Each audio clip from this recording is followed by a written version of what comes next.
This week took us from setting one boundary to understanding why we stay stuck in patterns.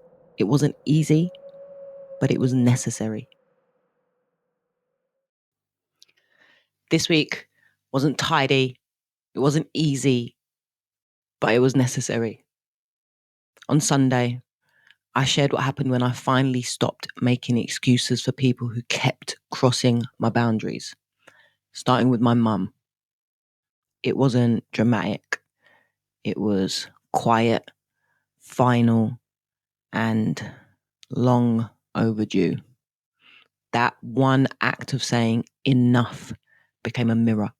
It showed me how many of my relationships had been built on guilt, obligation, and old wounds disguised as love. And it wasn't just about them, it was about me. Finally seeing how much I'd normalized the abnormal because it matched what I'd learned growing up. On Monday, I stepped back and looked at it all through the lens of psychology.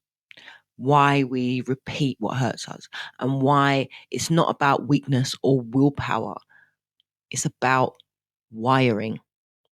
Your brain remembers patterns, even painful ones, especially the ones you built to survive.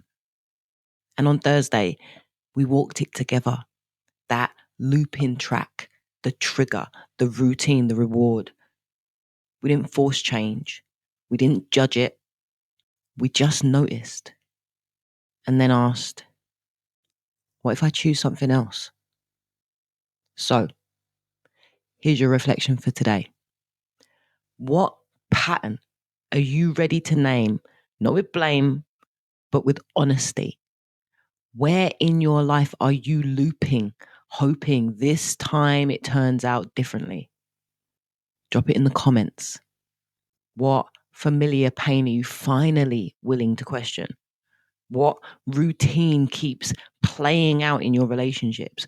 What truth are you ready to step towards, even if it scares you? You're not a failure. You're not dramatic. You're not too much. You're just someone who's been surviving. And now, maybe you're ready to live. So, what pattern are you ready to name with honesty? What familiar pain will you finally question?